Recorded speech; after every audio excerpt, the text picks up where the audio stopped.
तदारा साहब, अगर इस रिपोर्ट पे अब आप ईमान लेकर ही आ गए हैं कि आपको लगता है कि बिल्कुल दुरुस्त है और जो रिपोर्ट सलमान सफदर साहब ने सबमिट की गई है, तो फिर इसमें जो सेहत का मामला है जिसमें जो नेग्लिजेंस है वो भी दुरुस्ती होगी, तो फिर इसमें कौन जिम्मेदारी लेगा? क्या जिम्मेदारी सिर्फ जेल सुपरिटेंडेंट पर डाली जाएगी या जिम्मेदारी हुकूमत पर भी आएगी, इदारों पर भी आएगी? क्योंकि सबको पता है कि जेल के मामला कौन कंट्रोल कर रहा होता है, तो हु इज रिस्पॉन्सिबल? क्योंकि एक हिस्सा तो आपने मान लिया ना, और ये सारा नरेशन इमरान खान ने है या सलमान सफदर साहब की अपनी ऑब्जर्वेशंस हैं, इस रिपोर्ट तो इसी बुनियाद पर है ना। तो जब आप एक हिस्से को मान रहे हैं, आई एम श्योर दूसरे हिस्से पर भी आप यकीन लेकर आए होंगे।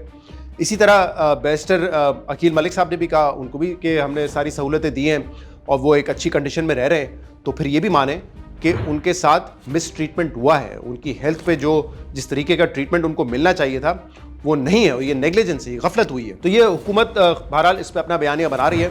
अब देखते हैं उनकी सेहत के हवाले से क्या होता है, क्योंकि एज आई सेड, हुकूमत चाहती जब उनको उनकी खबर सामने आई कि उनको पिम्स ले जाया गया, वो एक्सेस दे सकते थे, ज़ाती मुआलिज को दे सकते थे, उन्होंने नहीं दिया, फैमिली तक को एक्सेस नहीं दिया, यानी कि उनकी हट धर्मी जो है वो बड़ी वाजे थी। और ये सुप्रीम कोर्ट का जब ऑर्डर आया है तब जाकर सलमान सफदर साहब को जेल भेजा गया और फिर वो ये सिचुएशन चेक करके आए। आपको एक इंटरेस्टिंग बात बताने लगा हूं और थोड़ा इसका जरा कंपैरिजन करूंगा। मैं जिस दौर में 2019 के मिड या आखिर में आप कह सकते हैं कि नवाज शरीफ की सेहत को लेकर ना बड़ा कंसर्न था, और फिर ऑब्वियसली इवेंचुअली वो चले गए इलाज के गर्ज से। कोर्ट ऑर्डर के बाद हुकूमत ने उनको बाहर भेज दिया, लेकिन तकरीबन 2.5-3 साल बाद वो वापस आए, और जब आए तो फिर समा बदल चुका था यहाँ पे। जाहिर सी बात है, पीटीआई की हुकूमत तो थी नहीं, उनके केसेस भी खत्म हो गए और फिर तो सबको पता है कि 2024 के इलेक्शन वगैरह हुए।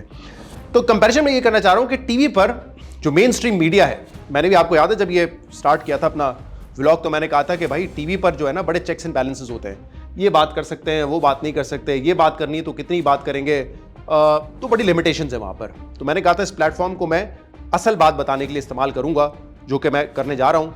ऑब्वियसली ऐसा नहीं है कि वहाँ पे बैठ के हम सच नहीं बोलते, बोलते हैं, बिल्कुल बोलते हैं, लेकिन वहाँ पर कुछ ऐसे मामला आते हैं जिस पर आप खुल के बात नहीं कर सकते। इसीलिए ये प्लेटफॉर्म है जहाँ पर हम सच और खुलकर बात करेंगे।